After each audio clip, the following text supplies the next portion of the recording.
9 de la mañana con 8 minutos, momento de saludar a quienes nos van a acompañar, en el panel del día de hoy. Ya están conectados con nosotros Flavia Torrealba, presidenta de la Federación Regionalista Verde Social. ¿Cómo está, Flavia? Muy buenos días.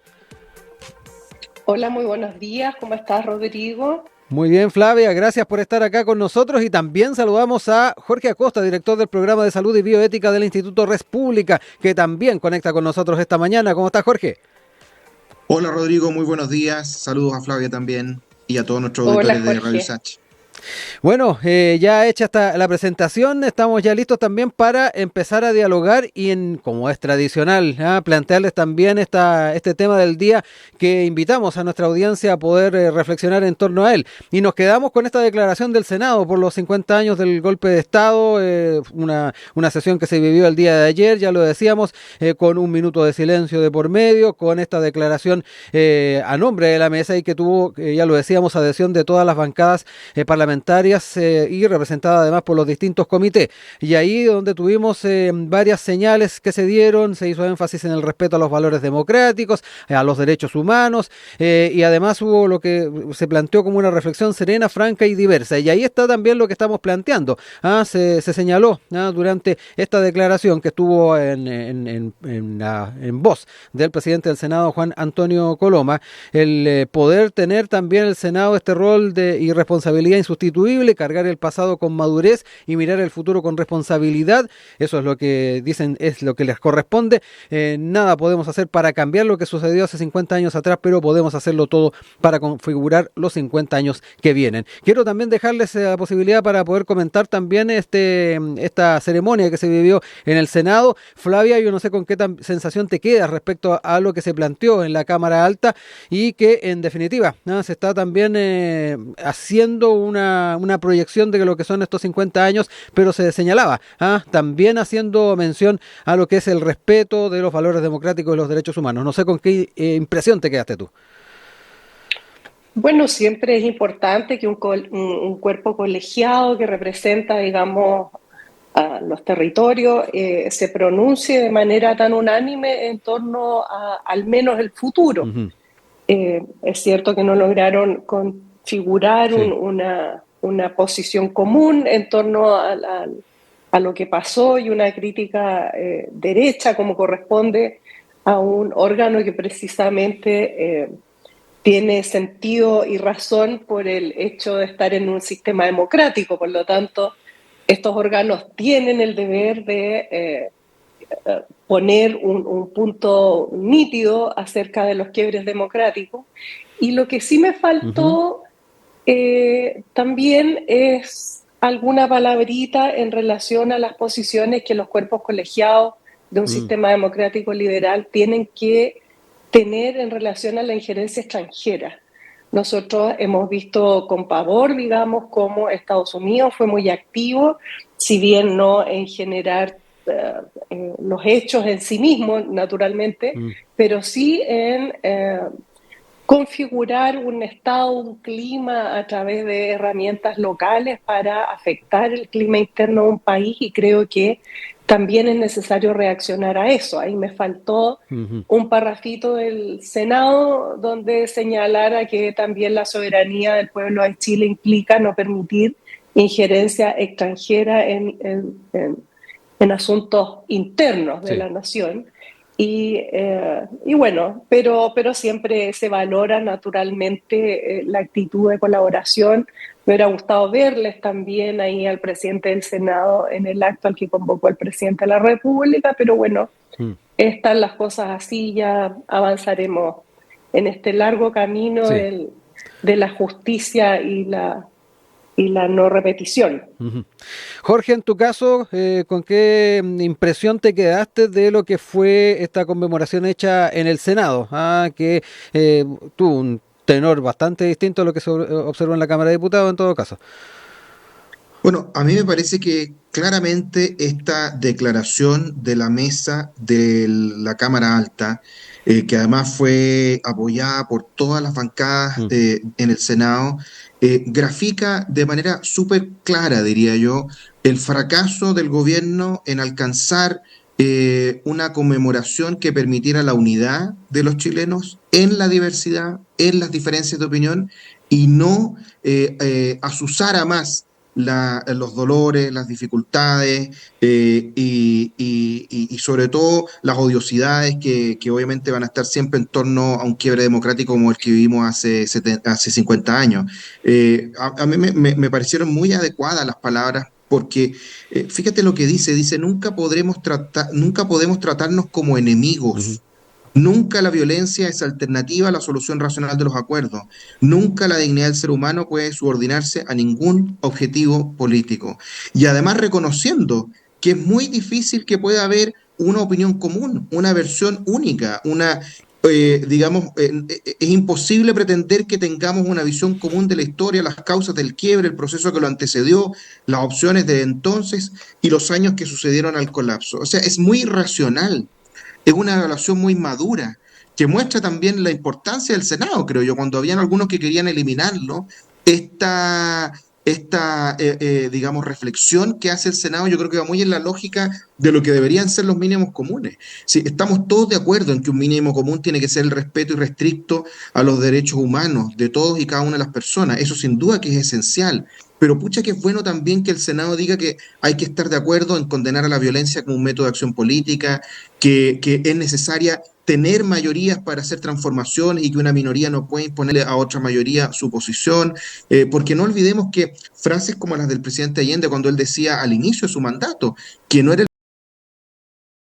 quienes compartían su visión político-programática, muestran que la sociedad estaba fragmentada, que era una sociedad que está en la lógica, ¿cierto? Como lo dijo muy bien Flavia, una lógica de una guerra fría, digamos, donde tenías por un lado Estados Unidos, pero por otro lado tenías a la Unión Soviética, que estaba vigente, que estaba influyendo, que estaba enviando recursos incluso para la campaña de la Unidad Popular y también para el propio Allende. Entonces, es un mundo muy distinto el que existía hace 50 años del que existe hoy día, y ojalá que podamos avanzar más en la senda de lo que hizo el Senado, que silenciosamente, después del 11, hizo un acto que para mi parecer es muchísimo más republicano y significativo para lo que quieren los chilenos que lo que intentó hacer el gobierno con tanta parafernalia y con tan poco éxito, yo creo, porque al final lo único que logró es revivir rencillas del pasado que no hacen justicia a la realidad del Chile que vive hoy día. Piensa tú que todas las encuestas muestran que la gran mayoría de los chilenos, el tema del 11 no era de los más relevantes. E incluso ven al presidente como un signo más de división que de unidad.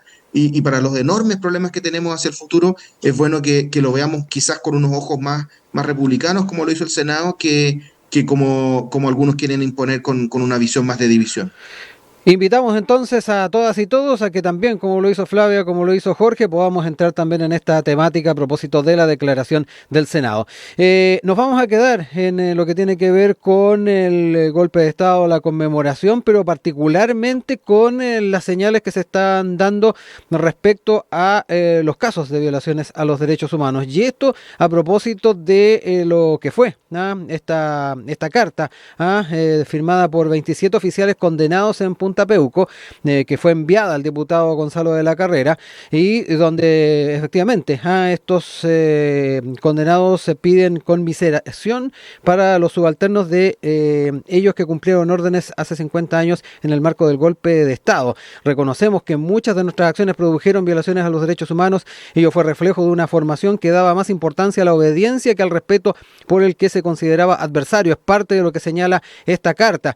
De ahí entonces los planteamientos que se están haciendo y en particular, y esto yo creo que es lo que ha estado también generando cierta inquietud, es el planteamiento que se está haciendo respecto a las características que tienen las diferentes condenas y en ese sentido dicen, nosotros oficiales subalternos de antaño, jóvenes soldados que cumplimos las órdenes de nuestros superiores en aquellos aciagos días que vivió nuestro país, renovamos nuestra lealtad con la patria, nuestras instituciones, pero además están solicitando esta conmiseración al pedir que por lo mismo en este acto solicitamos para los suboficiales, clases, soldados y empleados civiles que la conmiseración del poder político y judicial mediante las medidas necesarias jurídicas o administrativas para que puedan volver a estar junto a sus seres queridos. Eso yo creo que es lo que ha estado generando mayor escozor en sectores políticos de nuestro país, y frente a ello importante también el rol que se va a asumir desde el Ejecutivo el ministro Cordero, el ministro ministro Luis Cordero de Justicia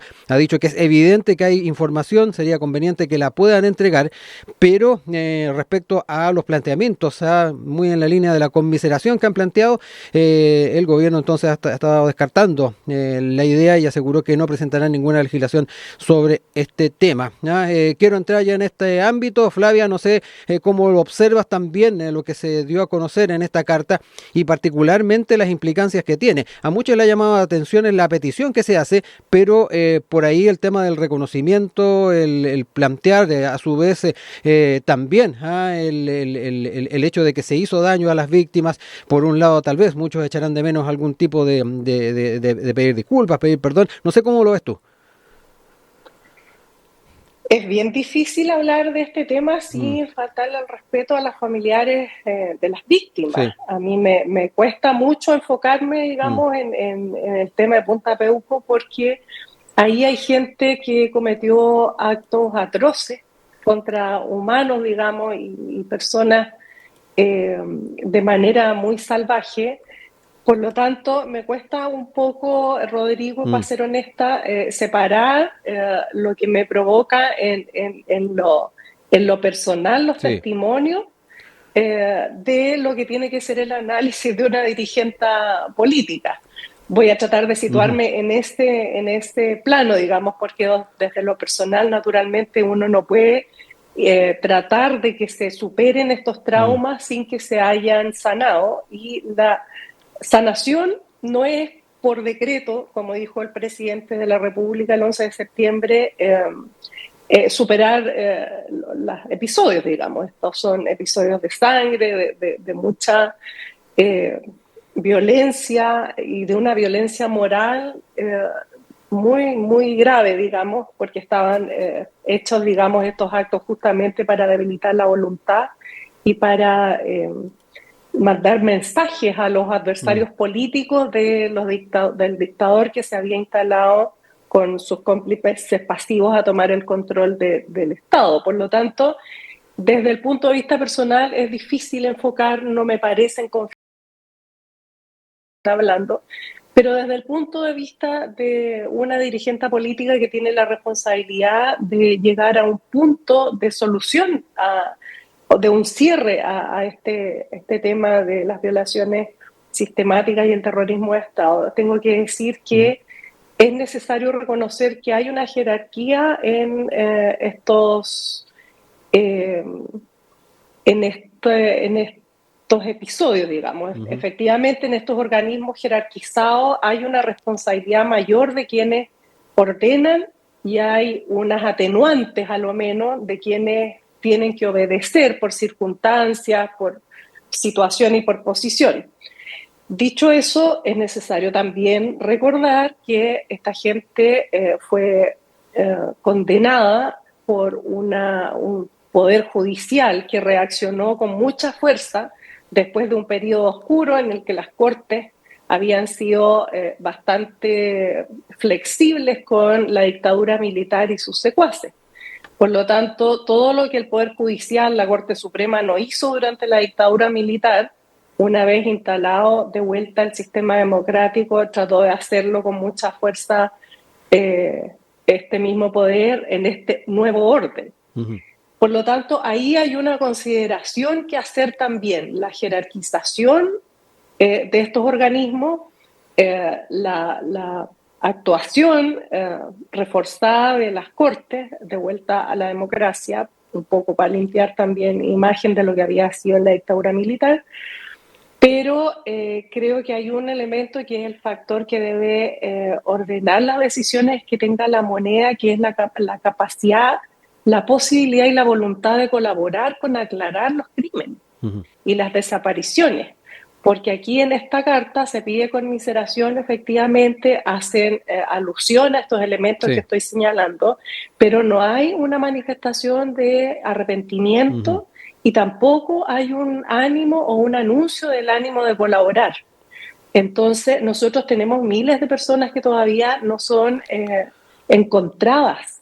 Es gente que está desaparecida, es gente a la que la familia sigue buscando, ya son generaciones las que han pasado por este trauma. Hay un Estado que no ha podido cerrar este capítulo porque hay desaparecidos. Mientras haya desaparecidos y no haya colaboración de quienes los hicieron desaparecer, es muy difícil. Ahora, siempre es importante que el presidente, que tiene la capacidad de indultar, qué sé yo, escuche estos llamados, pero, por cierto, las consideraciones tienen que ser de un jefe de Estado para cerrar estos capítulos, y eso pasa necesariamente por la colaboración de estas personas. Jorge, también ahí ya lo decía Flavia, es un tema difícil de abordar, y más aún cuando tomamos en cuenta no solamente lo que de una u otra forma queda de manifiesto, la posibilidad de que existe información, pero por otro lado está también el tema de las condenas que hay detrás de estas personas que de una u otra forma están pidiendo conmiseración a el mundo político y el mundo judicial. ¿Cómo lo observas tú? Las puertas que eventualmente se podrían abrir en la investigación y en el esclarecimiento de muchos casos, más aún cuando hay un plan además del Ejecutivo para ir buscando esa información, pero junto con la señal que se da y la sensación que, tal como lo planteaba Flavia, queda tal vez en familiares de detenidos desaparecidos. Por un lado, tener la posibilidad eventualmente de que haya información, pero no encontrar en estas personas tampoco el arrepentimiento. Sí, no, es un tema absolutamente complejo. En primer lugar, no hay que olvidar que estas personas están condenadas por la justicia chilena por cometer violaciones a los derechos humanos, y por lo tanto eso habla de la gravedad de los delitos que cometieron y que por eso están, digamos, encarcelados. Y obviamente que eso sin duda que es un tema muy complejo, especialmente para las familias que vieron y sufrieron, digamos, la desaparición de sus familiares, o hasta el día de hoy, cierto que muchos de ellos no lo han encontrado. Y eso sin duda que es un tema muy, muy difícil, que hace que sea un tema complejo de poder opinar. Sí. Pero no obstante aquello, es importante tener algunas consideraciones. Por ejemplo, en primer lugar, es bueno darse cuenta de que por lo menos en algunos niveles al menos hubo avances en la historia nuestra para poder determinar responsabilidades, para poder hacer que las personas pudieran asumir esas responsabilidades, cosa que hemos visto a lo largo de la historia donde han habido violaciones a los derechos humanos que no sucede. Obviamente que uno siempre le gustaría que fueran una aplicación completa de la justicia, pero hay lugares donde esto no ha sucedido en el mundo, y en Chile al menos sí se avanzó. O sea, sí tenemos personas que fueron juzgadas y que han sido detenidas y están encarceladas. No hay que olvidar que en Chile mismo recibimos a Honecker y a su señora y murieron en impunidad aquí en Chile. Y hay tantos otros ejemplos donde no se ha dado esa justicia. Y aquí en Chile, en alguna medida, algo de eso se dio. Ahora, también es interesante lo que tú mencionabas. Estas personas, reconociendo que han sido juzgados y que son culpables, están pidiendo una evaluación, no de que se les declare inocentes, porque no olvidemos que hay algunos que no firmaron la carta porque sostienen hasta el día de hoy que son inocentes. Ellos lo que sostienen es que estando probablemente en las postrimerías de su vida, con más de 70 años, cerca, digamos, de los últimos años de su vida, no es que los dejen libres, sino que les permitan cumplir sus condenas, quizás con arresto domiciliario o con alguna otra alternativa, sabiendo que están digamos, en los últimos horas, digamos, o días o años de su vida. Y esto también nos hace pensar, digamos, que como sociedad, si es que nos merece algún tipo de reflexión, el cómo también tratamos a aquellos que no fueron capaces de tratar humanamente y dignamente a las personas que tuvieron, digamos, a su cargo cuando los tenían detenidos. Sin duda que ellos actuaron de manera irracional e inhumana. Eso significa también que no hay espacio para que la sociedad les demuestre algo de humanidad que ellos mismos no fueron capaces de tener con quienes apresaron, y por lo tanto quizás por eso se justifica muchas veces a nivel nacional en otros ejemplos que hemos tenido nosotros en nuestra historia, en 1891, después de la Guerra Civil, o en otros países, donde la propia sociedad ha demostrado que tiene más humanidad que aquellos que no la tuvieron y que fueron torturadores o que fueron asesinos. Y por lo tanto no es el ojo por ojo y el diente por diente. Y por lo tanto es importante que haya esa reflexión. Quizá vamos a llegar a la conclusión de que no hay espacio para eso. Pero me parece interesante al menos que se dé la discusión de saber si es que en alguna medida, en algunos casos, se pueda dar esa muestra de conmiseración o de humanidad que algunos no tuvieron y que los distingue, digamos, del resto de los que fueron condenados. No es algo exigible. Yo creo que no es algo absolutamente, digamos, exigible, pero que sí es importante que haya esa reflexión. Y también una reflexión mesurada, ¿ah? Porque aquí no estás haciendo un alarde, aquí no estás haciendo, digamos, una reivindicación, sino que simplemente reconociendo que se les está entregando o se les podría entregar algo que ellos no fueron capaces de hacer, que era algún signo de humanidad. Ahora, con respecto a la otra discusión del obedecer, del hecho de que era su vida o las de otros, digamos, en el sentido de que eran soldados y tenían que obedecer, y si no, en contexto de lo que estaba en ese minuto, significaba que ellos mismos podían ser apresados, también es una situación, digamos, que me parece lo suficientemente, de la suficiente entidad, también como para reflexionarla, lo que eso significa, qué alternativas tenían. Eso no justifica lo que hicieron, pero sin duda que es interesante desde el punto de vista del análisis y de la evaluación, que creo que como sociedad tenemos que hacer con un poquito más de calma, a propósito de lo que sucedió hace 50 años en Chile. Rodrigo, sí, Flavia, por favor. Una palabrita. En todo caso, lo más importante de todo, que con esta carta aceptan que las violaciones de los derechos humanos, digamos, fueron realistas, porque hay mucha gente que todavía niega esta cuestión, niega este asunto que tiene quebrado el espíritu de Chile y separar a la gente. Hay gente que dice todavía que se lo buscaron o que no había ninguna posibilidad de evitarlo, y con esta sola existencia de la carta hay una aceptación de que las violaciones a los derechos humanos fueron atroces, que fueron ordenados, que hubo terrorismo de Estado, que hubo gente que quería tomar el control a través del terror y que se hizo utilizándolos como herramienta. Entonces, esta cuestión que siempre había sido negada por el régimen dictatorial, ahora queda en evidencia que se están quebrando también ahí estos monolíticos pactos de silencio que yo creo que nos pueden llevar más cerca de encontrar a los miles de desaparecidos que todavía les faltan a sus familias. Uh-huh. Flavia, a la luz también de lo que planteaba recién Jorge, ¿por dónde se pueden explorar a la hora de hablar del concepto de conmiseración, y a la luz además de lo que se establece en las condenas, de lo que establece además la legislación en torno a derechos humanos, elementos para que se puedan ir entregando también estos antecedentes? Yo creo que ese es un tema que va a estar flotando y que va a ser importante ver de qué manera se va a ir abordando por parte del Ejecutivo y también del ámbito judicial. Recordemos que incluso en el marco del proceso constitucional hubo iniciativas donde se estaba planteando el poder dar facilidades a presos mayores de cierta cantidad de años para que puedan tener una reclusión domiciliaria, algo que fue al menos descartado y rechazado en el seno del Consejo Constitucional, aunque sí se llevaron o se aceptaron algunas temáticas vinculadas a salud, y que eventualmente podrían estar presentes en la legislación. Pero ¿cómo ves también las posibilidades que se puedan abrir en ese sentido cuando estos presos hablan de conmiseración? ¿Dónde están los límites? ¿Dónde deberían estar establecidos efectivamente estos límites, si es que efectivamente se trata de innovar en la línea? Las cosas juzgadas no se pueden revisar. Uh-huh. Nosotros tenemos solo una alternativa de revisión, que es la que está en el despacho presidencial, sí, que por cierto fue muy cuestionada a propósito de los presos de la revuelta de octubre del 2019, que fue muy violentamente atacada la figura presidencial y sus atribuciones, sí, porque precisamente intervino en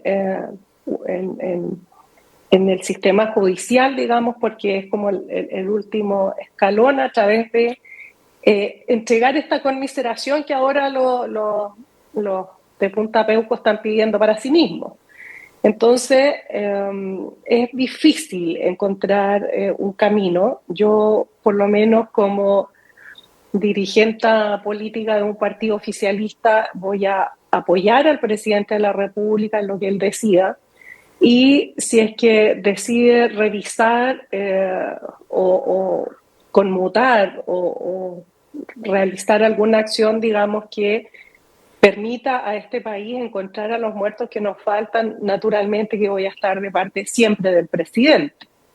Porque en estos días, en este mes que es terrible para la gente de mi mundo, escuchar constantemente los testimonios de las víctimas te deja en un estado muy peculiar, digamos, que es necesario justicia, es necesaria la reparación y urgente, es necesario que las víctimas y sus familiares puedan hacer los procesos de duelo, Rodrigo. Si ahora que estamos hablando de humanidad, en palabras de Jorge, esta gente descanso no tiene un día de paz en su familia, si es gente que está completamente dañada, no hay ni una posibilidad cuando uno empatiza y se pone en su lugar. Yo digo, uno que tiene chiquillos y que se resfrían y se vuelve loca, en mi caso al menos, no es inimaginable. Voy a apoyar todo lo que el presidente logre encontrar para apoyar para que las víctimas de las violaciones de los derechos humanos sean es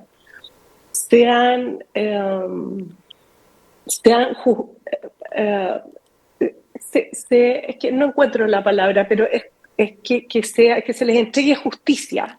Tiene que haber justicia y a las familias tiene que entregárseles paz también. Primero para hacer sus duelos y que terminen estas búsquedas eternas y que puedan hacer sus procesos de sanación, pero además para el Estado de Chile, para el pueblo de Chile. Es decir, nosotros no podemos estar con estas heridas abiertas porque la ciudadanía en general necesita que se reequilibren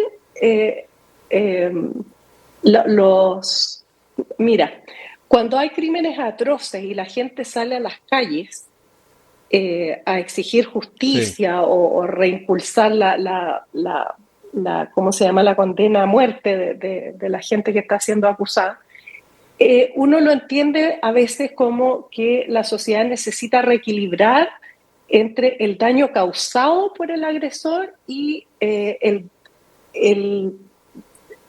valor agredido.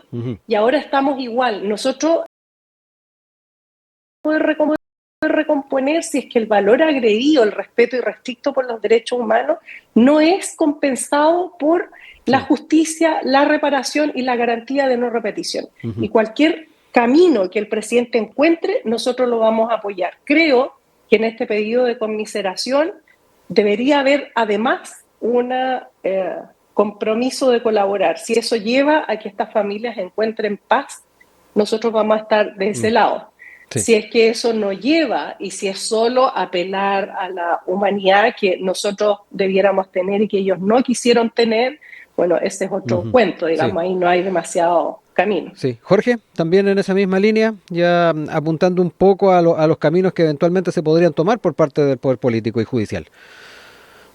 Yo veo difícil que se pueda avanzar en esta línea. Creo que no hay espacio desde el punto de vista de analizarlo justamente a la luz de lo que conversaba anteriormente. Yo creo que es importante que se den estos debates, pero veo muy difícil de que pueda haber un acuerdo, menos aún después de cómo se vivió la conmemoración de los 50 años, donde las divisiones se agudizaron más todavía. Por lo tanto, creo que es algo que podría suceder en el futuro, pero en el corto plazo lo veo muy difícil. Y sobre todo considerando, claro, efectivamente, el qué señal se quiere dar hacia el futuro.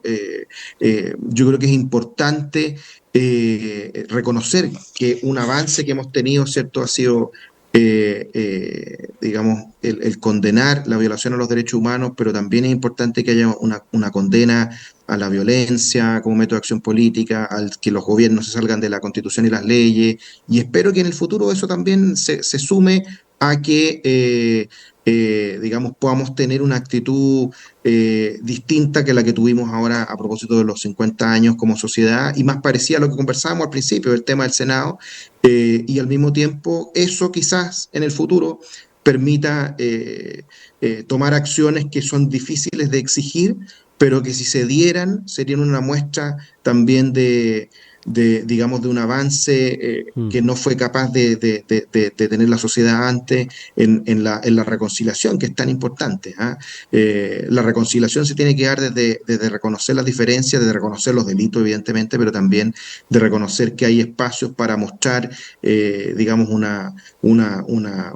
avance, digamos, en humanidad que otros no tuvieron y que, insisto, eso no es exigible, tiene que ser fruto, diría yo, ni siquiera de una petición de los involucrados, sino que una señal de aquellos que desde el dolor, desde la dificultad de vivir lo que vivieron, están dispuestos a perdonar. Pero el perdón, creo yo, en estas condiciones no es exigible, sino que fruto de una reflexión muy personal y no desde la otra vereda, creo yo. Eso sin duda que mostraría una visión distinta de cómo estamos enfrentándonos hacia el pasado, pero que hoy por hoy lo veo muy complejo. Son las 9:30. Oye, Rodrigo, perdón. Sí, breve, antes de irnos a la canción. Es que se ha repetido mucho este argumento que ahora estamos más separados. A mí me parece que eso es un argumento bien falaz, bien manido, digamos, porque yo vi que el mundo completo está unido. Todos los que al menos respetamos el tema de los derechos humanos y su sacrosanto posición en los ordenamientos de todos los países, estábamos todos unidos conmemorando, recordando, haciendo compromisos de nunca más estas cuestiones en Chile y ojalá en ninguna otra parte del mundo. Por lo tanto, cuando se dice reiteradamente que ahora estamos más unidos, a mí me parece que es un argumento que yo no puedo ocupar. Los que se separaron de este acto central de humanidad, digamos, son aquellos que quieren igualar las violaciones de los derechos humanos con los problemas políticos de un país que una clase política no fue capaz de resolver. Entonces a mí me parece que hay una intención de que las víctimas sean las que paguen los costos y que los victimarios, digamos, a través de pedir igualdad de trato o equilibrar estos procesos, se queden impunes. 9:45 a.m. Continuamos en nuestro panel junto a Jorge Acosta, Flavia Torrealba, hoy día tocando diferentes temas de actualidad y nos quedamos con el quehacer del Consejo Constitucional y particularmente de la preocupación que hay en sectores del oficialismo respecto a las normas que se han estado estableciendo y que en muchos aspectos se podrían considerar imposibles desde ese sector de aprobar. Hay preocupación por elementos como el redistritaje, también conceptos como todo ser humano es persona y además lo que ha estado pasando con la figura del Estado social democrático y social de Estado. Es parte de lo que se ha estado debatiendo, sin ir más lejos, se ha planteado que aquí se han hecho cambios importantes. En el texto oficial se planteaba que el Estado promoverá las condiciones de justicia y solidaridad para que la libertad, derechos e igualdad de las personas se realicen, removiendo los obstáculos que lo impidan o dificulten. Sin embargo, luego de las revisiones y cambios que se han hecho, se establece que es deber del Estado impulsar las condiciones necesarias de justicia y solidaridad con el fin de garantizar el ejercicio de las libertades, derechos e igualdad de todas las personas, apartando las dificultades que lo impidan en plena armonía con los derechos y libertades garantizados en esta Constitución. Términos que han cambiado y que desde la perspectiva del oficialismo hacen la diferencia respecto a lo que era el anteproyecto presentado por la Comisión de Expertos. Jorge, parto contigo ahora, ¿cómo has estado viendo este tema? Y si efectivamente hay una cierta desnaturalización de lo que era el anteproyecto y las intenciones que había detrás de él. Bueno, hay varias cosas que yo creo que se pueden señalar en torno a este punto. En primer lugar, este es un proceso que se ha destacado por su diferencia con el proceso que tuvimos el año pasado. En primer lugar, hemos visto que es un proceso mucho más ordenado, no hemos tenido aspavientos, no hemos tenido votos de la ducha, no hemos tenido machitunes, no hemos tenido plurichile, no hemos tenido, digamos, una discusión a propósito de las formas, sino que ampliamente se ha felicitado que haya sido de una estructura un poco más ordenada y un poco más, digamos, acorde con las expectativas que uno puede tener de un proceso como el que quiere dar como conclusión una propuesta de nueva constitución. Y por lo tanto, eso es algo destacable. Lo segundo es que las discusiones de fondo se han dado en torno a las ideas, a los planteamientos y no a las descalificaciones, cosa que también es algo positivo en el contexto de beligerancia política que uno ve, por ejemplo, lo que ha pasado en el Congreso, especialmente en la Cámara de Diputados esta misma semana. Y lo tercero, evidentemente van a haber opiniones distintas y van a haber opiniones disímiles entre lo que piense Apruebo Dignidad, el Partido Comunista, el Frente Amplio y el Partido Republicano. O sea, es evidente que van a haber posiciones distintas. Así como también es evidente que luego de una elección masiva como la que tuvimos en mayo, los candidatos electos quieran representar a sus electores, a quienes le dieron su confianza, para hacer modificaciones al texto propuesto por los expertos. Nadie podría pretender creer que el Consejo iba a simplemente ser un buzón, que no iba a generar modificaciones, que no iba a hacer una propuesta distinta. Pero lo importante era que se diera en un espíritu distinto. ¿Y eso qué significa? Que se abrieran los espacios para la conversación, para el disenso. De hecho, ha notificado el Consejo que van a tener que sesionar los días sábados para poder llegar a tiempo, porque se dilató la votación en las comisiones durante varias semanas y en varias oportunidades para intentar llegar a un acuerdo. Pero para llegar a un acuerdo se necesitan dos, no solamente una mayoría que esté dispuesta a llegar a un acuerdo, sino que también una minoría que no sea una oposición obstruccionista, que no esté dispuesta a ceder en nada. Y lamentablemente el discurso que hemos escuchado prácticamente desde la noche de la elección del 7 de mayo de toda la izquierda es que lo único que quieren es el texto de los expertos y no quieren que se modifique en nada aquello. Y por lo tanto llama la atención que no haya esa disposición, sobre todo en temas como salud, que es como médico, a mí de las cosas que más me importa, donde hay un gran avance, que no es un avance de una ideología de derecha radical o de derecha libertaria, o muy por el contrario, es un plan de salud universal que diversifica el riesgo y que obviamente sectores de centroizquierda han pedido desde hace mucho tiempo y que podría resolver un problema dramático como el que estamos viendo hoy día en salud, donde tenemos una crisis importante en el sector público por las listas de espera y una crisis por el financiamiento por la crisis de la ISAPRE. Por lo tanto, no valorar esos avances me parece que hablan más de una estrategia política de querer sumarse a un rechazo que es muy popular, más que querer dar una propuesta a los chilenos que permita tener más y mejores derechos que la Constitución actual. Flavia, en tu caso también hablemos un poquito de cómo ha estado siguiendo la forma en que está quedando el proyecto de constitución y particularmente las inquietudes que se han planteado respecto al anteproyecto original. Hay quienes también plantean de frentón una pasada de máquina en torno a lo que ha sido el rol de las bancadas de oposición, pero particularmente han habido bastantes críticas al mundo republicano. Pero ahí te dejo la palabra. Bueno, hasta el momento no conocemos el texto final. Hay una serie de enmiendas que se han planteado, que han salido a las comisiones, que no han ido a los plenos. Veamos si es que la derecha, que yo consideraba más democrática, tiene una cierta reacción a esta propuesta republicana. Hasta el momento lo que tenemos es una propuesta del Partido Republicano y nada más. Por alguna razón, digamos, la derecha tradicional se ha allanado a jugar en esa cancha. La unidad de propósito, como se les ha llamado esta. Pero realmente yo estoy siguiendo con mucha preocupación este proceso.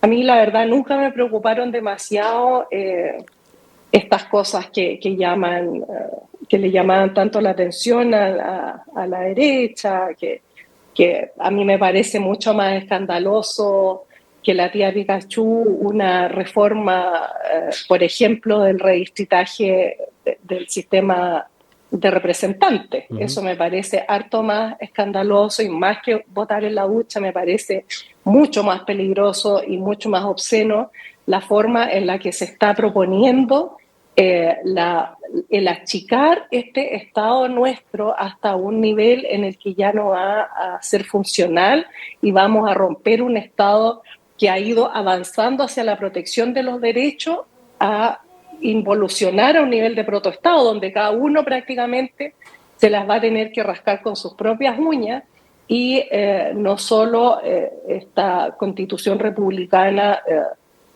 rompe incluso lo que estaba ya en la constitución del 80 y sus enmiendas, sino que deja muy, muy precarizado salud precisamente, todo privatizado. O sea, yo cuando a mí alguien me dice que van a ser susceptibles los bienes públicos de concesiones, es que yo eso sí lo encuentro un escándalo. Y comparado con la diversidad que representaba la primera etapa del proceso, me parece que eso es una obscenidad.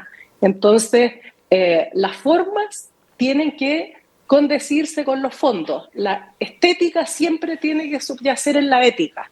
Por lo tanto, que la gente ahora esté ordenadita y no hablen fuerte o no hablen de manera tan florida, no me parece que sea garantía de que los principios que se están instalando, digamos, como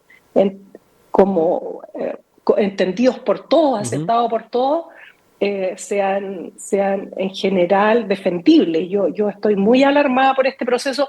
Creo que voy a esperar con tranquilidad, digamos, el resultado, el texto final sobre el que discutir, pero cómo van las cosas y con las enmiendas y con las discusiones de las que uno es testigo cuando se conecta a la señal de estas discusiones es alarmante. Me preocupa mucho que esta constitución republicana nos lleve a una catástrofe. Sobre todo, Rodrigo, pensando en un Estado que va a enfrentar problemas dificilísimos.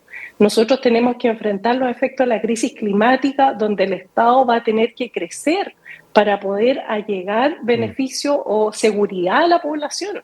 Estamos en una situación de ebullición global, donde la democracia va a ser profundamente tensionada, porque hay que elegir de qué manera vamos a administrar los pocos bienes públicos que van a quedar disponibles para la seguridad de la gente. Entonces, por eso que estamos muy alertas a lo que está pasando y alarmados por las discusiones. Nos quedan poquitos minutos para seguir conversando. Les dejo ahí el tiempo. Nos quedan 5 minutos para repartir ahí. Jorge, te dejo la palabra. No, muy breve. Bueno, no puedo decir más que pienso distinto de Flavia en el tema de salud. A mí me hubiera gustado que pudiéramos, democratizar la administración de los hospitales, sobre todo considerando los graves problemas que tenemos de las listas de espera, donde la mañana en un hospital se pueden operar 3 pacientes cuando en la tarde se hace con un sistema distinto y se pueden operar 7, 8 o 9. Lamentablemente esa iniciativa no prosperó y no está incluida dentro de la propuesta que salió de las comisiones, la administración de hospitales o de centros de salud por parte de la sociedad civil. Pero sí hay otras que prosperaron y que líderes que no son precisamente de derecha, como ex superintendentes de la Concertación, también proponen que es un plan de salud universal. ¿Y qué significa esto en sencillo?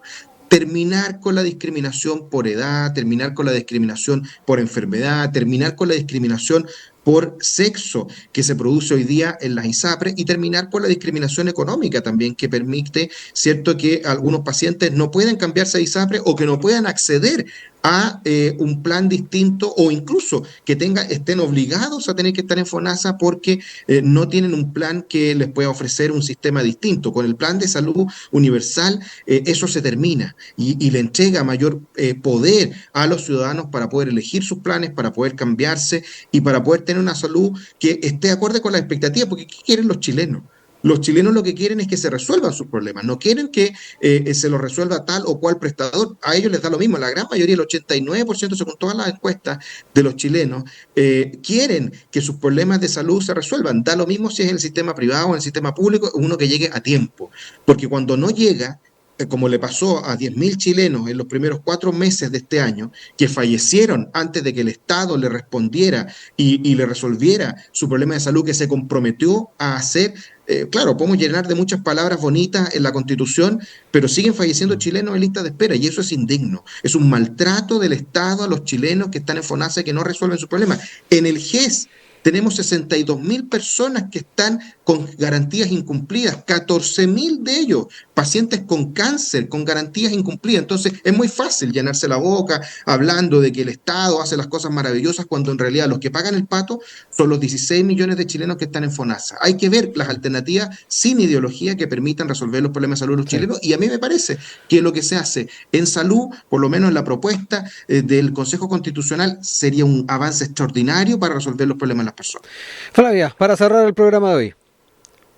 Bueno, aquí no se trata de palabras bonitas o palabras feas, digamos. Aquí la gente que no pudo acceder a los bienes de salud, precisamente para contestarle directamente a Jorge, a través del sistema público, menos lo habrían hecho a través del sistema privado, porque hay gente que no es susceptible de ser atendida por el sistema privado, y colocar en una constitución materias que son propias de un programa de gobierno no solo es inadecuado, sino que también es bastante inútil, porque tiene que ver, un programa de gobierno responde al planteamiento de un candidato o candidata y no del Estado en su conjunto, y cuando venga otro gobierno tiene derecho a plantear otro y la gente votará qué es lo que le conviene. Esto es una constitución, y una de las trampas que tiene este proceso, esta segunda etapa del proceso, es que lo están planteando como que fuera una administración de un gobierno. Esto no es un programa de gobierno, es una constitución, es la norma madre de la que derivan todas las cosas. Y instalar en la norma madre que el sistema privado es el que va a solucionar todos los problemas, no solo es aberrante, sino que además va en contra toda la tradición constitucional, no solo de Chile, sino también del mundo. El mundo completo está caminando hacia garantizar derechos básicos fundamentales, porque las crisis que estamos viviendo son enormes.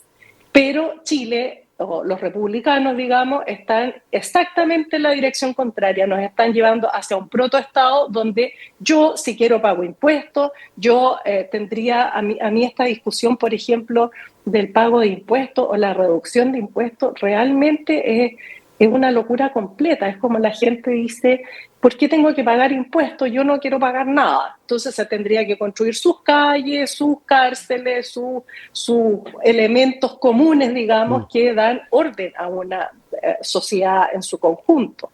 Por lo tanto, este no es un programa de gobierno, es una constitución que tiene que garantizar derechos fundamentales y que tiene que dar además la seguridad de que ningún gobierno posterior vaya a ocupar esta constitución para privatizar lo poco que queda o para abusar de la sociedad chilena.